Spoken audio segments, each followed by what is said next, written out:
ఎవరు ఏ స్టేట్మెంట్ ఇచ్చినా. జనరల్గా ఎవరి ప్రాపర్టీని ఎవరి పార్టీని వాళ్ళు ప్రొటెక్ట్ చేసుకునేదానికి రకరకాలైనటువంటి క్లెయిమ్స్ కంటెన్షియస్ని పెడుతూ చూస్తూ ఉన్నారు. కానీ వీళ్ళు సడన్గా ఎవరికి చెప్పకుండానే ఏ ప్రాపర్టీ మీదకి వెళ్తున్నారో పొలిటికల్ లెవెల్లో కానీ అడ్మినిస్ట్రేటివ్ లెవెల్లో కానీ డెసిషన్ తీసుకొని పట్టను కొట్టేస్తున్నారు. ఇది చట్టవిరుద్ధమా కాదా అనేది ఒక పెద్ద సమస్య. ఏదైనా ఒక చర్య తీసుకునే ముందల ఆ ఎదుటి వ్యక్తికి ఎవరి మీద మీరు చర్య తీసుకుంటున్నారో ఆ వ్యక్తికి మీరు ప్రాపర్ నోటీస్ ఇవ్వాలి. అది rule. Principles of natural justice కూడా అదే చెప్తుంది. సరే, ఇప్పుడు వీళ్ళు నోటీస్ ఇవ్వకుండా కొట్టేస్తున్నారు అనేది ఒక వాదన. లేదు, మేము వెళ్తే వాళ్ళు ఎవరు ఉండటం లేదాడా, అందుకని ఆ ప్రాపర్టీకి అతికిచ్చి కొట్టి బానవుతున్నాం అని చెప్పి వీళ్ళు చెప్తున్నారు. సో ఏది ఏమైనా సరే ప్రజల మటుకు దీన్ని మెచ్చుకుంటున్నారు. నేను కూడా అభినందిస్తున్నా. ఓకే సార్, హైదరాబాద్లో ఈ కట్టడాలన్నీ కూల్చడం ఓకే, మరి ఇప్పుడు హైదరాబాద్ ఒక్కదానికి ఇది పరిమితం అవుతుందా, లేకపోతే తెలంగాణ రాష్ట్రం, అటు ఆంధ్రప్రదేశ్, లేదంటే ఇండియా మొత్తంలో కూడా ఇలాంటి కట్టడాలు చాలా ఉన్నాయి, వాటి మీద కూడా ఎఫెక్ట్ పడే అవకాశాలు ఏమైనా ఉన్నాయంట? ఆల్రెడీ కేరళలో ఇంకొక మరో రాష్ట్రంలో ఈ డిమాలిషన్ కంతు జరిగింది. పెద్ద పెద్దవి కొట్టేశారు. మీ ఇంకా మహారాష్ట్రలో అయితే చాలా పెద్దవి కొట్టేశారు.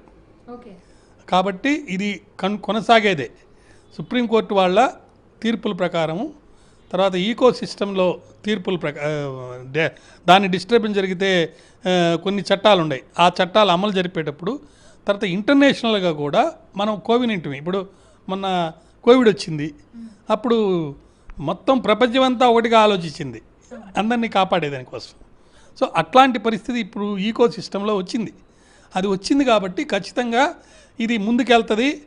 అయితే ఇప్పుడు ప్రజెంట్గా తెలంగాణ రాష్ట్రంలో ఇక్కడే జరుగుతుంటే మిగతా చోట్ల కూడా చాలామంది కంప్లైంట్ పంపిస్తూ ఇక్కడ కూడా మాకు హైడ్రా కావాలని అడుగుతున్నారు. సో ఎప్పుడైతే ప్రజలకి ఇది ఉపయోగపడుతుందని తెలిస్తే అధికారంలో ఉన్న వాళ్ళు ఓట్ల కోసం అనుకోండి, లేకపోతే వాళ్ళ పవర్ కంటిన్యూ చేసుకుని కొనసాగిస్తారు. ఇది చక్కగా జరిగితే మటుకు మిగతా రాష్ట్రాల్లో కూడా లేకపోతే దేశమంతా కూడా ఇది జరిగి ముందుకెళ్ళే అవకాశమే ఎక్కువగా ఉంది. మీరు చార్మినారు, దాని సరౌండింగ్లో ఉండే కొన్ని కట్టడాలు. చార్మినార్ అని ఎందుకన్నానంటే సార్, మనకి ఆగ్రాలోని తాజ్మహల్ ఉంది, దాని చుట్టూర్తా మనకి 3 కిలోమీటర్స్ వరకు కూడాను ఎలాంటి కట్టడాలు ఉండకూడదు.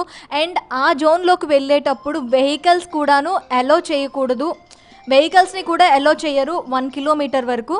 ఆ 1 కిలోమీటర్ కూడా నడిచే ప్రసక్తే ఉంటుంది. మరి అలాంటి మాన్యుమెంటే మనకి హైదరాబాద్లో చార్మినార్ ఉంది. అక్కడ చూస్తే ఎప్పుడు రద్దీతో కూడిన పరిస్థితి ఉంటుంది. మరి అక్కడ ఎలాంటి ఇవి తీసుకునే అవకాశాలు ఉన్నాయి, ఎలాంటి ఛాన్సెస్ తీసుకునే అవకాశాలు ఉన్నాయి? ఇక్కడ మీరు ట్రాఫిక్ గురించే చెప్తున్నారు. సౌండ్ పొల్యూషన్ కూడా ఇప్పుడు మీరు తాజ్మహల్ దగ్గర సౌండ్ పొల్యూషన్ కూడా చేయడానికి లేదు. సౌండ్ వల్ల కూడా డ్యామేజ్ జరిగేదానికి అవకాశం ఉంది. క్లైమేట్ వల్ల డ్యామేజ్ జరిగేదానికి అవకాశం ఉంది. ఇప్పుడు మీరు చాలా మంచి విషయాన్ని గురించి రైజ్ చేశారు. మహేశ్వర్ రెడ్డి గారని బీజేపీ లీడరు, ఆయన పార్టీ ఏదో పదవి ఉంది, ఆయన కూడా ఇదే క్వశ్చన్ చేస్తున్నారు. ఆయన ఏమంటారంటే ఈ హైడ్రా గనక ధైర్యం చేసి ఈ ఓవైసీ ప్రాపర్టీస్ మీద చర్య తీసుకుంటుందా లేదా అని ఆయన అడుగుతున్నాడు. అదేవిధంగా అక్బరుద్దీన్ ఏమంటున్నాడంటే ఈ ఎంక్రోచ్మెంట్స్ అనేది సూరారం చెరువుకి సంబంధించి మీరు క్లియర్ చేయాలంటున్నారు. మేము కొన్ని కట్టడాలు ఆ ఏరియాలో లేకపోతే కొన్ని స్కూల్స్ కానీ వీటిలో చాలామందికి చదువు చెప్పాము, అందరు పర్మిషన్లు ఇచ్చారు అని అన్నారు. కానీ అక్కడ నాకు తెలిసిన ఇన్ఫర్మేషన్ ఏంటంటే 2015లోనే ఈ పర్మిషన్లు అన్నీ రావడం కానీ కట్టడాలు కానీ ఇవన్నీ జరిగినాయి అని తెలిసింది. కాబట్టి rule is rule for all అనేది ఉంది. కాబట్టి ఈ స్టేజ్లో గవర్నమెంట్ కనుక వెనక్కపోతే గవర్నమెంట్కి చెడ్డ పేరు వచ్చే అవకాశం ఉంది ఒకటి. రెండోది, ఇది ప్రిస్టేజ్ ఇష్యూస్గా కొంతమంది భావించవచ్చు, లేకపోతే నష్టపరిహారం కింద నష్టం పోతుందని భావించవచ్చు. తర్వాత ఒక మాన్యుమెంట్స్ అంటే ఓల్డ్ మాన్యుమెంట్స్, పురాతన కట్టడాలని ప్రొటెక్ట్ చేసే చట్టం ఒకటి ఉంది. నేను కూడా ఈ మధ్య ఒక కేసు చేశాను ఇక్కడ మన అనంతగిరి అక్కడ ఒక హిల్స్కి సంబంధించి. అదే మన బాలయ్య బాబుది లేటెస్ట్ సినిమా అక్కడ తీశారు, నేను వెళ్ళి చూశాను. అక్కడ 100 ఏళ్ల నుంచి ఏ కట్టడం ఎలా ఉందో, ఏ రాయి ఎక్కడ ఉందో దాన్ని అట్లా ప్రొటెక్ట్ చేయమని హైకోర్టు ఆర్డర్ ఇచ్చింది. సో అట్లా కొన్ని కట్టడాలని ప్రొటెక్ట్ చేయాల్సిన బాధ్యత గవర్నమెంట్ మీద ఉంది. కాబట్టి ఈ ఎంక్రోచ్మెంట్స్ ఏరియాస్ ఏ అయితే ఈ చెరువులకి, ట్యాంకులకి, కుంటలకి, లేకపోతే గ్రామ కంటాలకి సంబంధించి జరిగిందో అవి అన్ని దిక్కుల్లో జరుగుతాయని నేను ఆశిస్తున్నాను, చేస్తారని కూడా ఆశిస్తున్నాను. అయితే మీకు తెలిసిన విషయమే, కొన్ని ఏరియాస్లో కొన్ని కారణాల వల్ల, కొన్ని మత నాయకుల వల్ల కానీ, లేకపోతే రాజకీయ నాయకుల వల్ల కానీ శత్రు దుర్భేద్యంగా ఉంటుంది. అంటే ఎవరు వెళ్ళి అక్కడ రూల్ ఫర్ ఆల్ అనేది ఇంప్లిమెంట్ చేయలేని పరిస్థితి ఉంటుంది. కానీ వాళ్ళ అవసరాల కోసం వాళ్ళకు కూడా కొంతమంది ప్రత్యర్థులు తయారై ఉంటారు.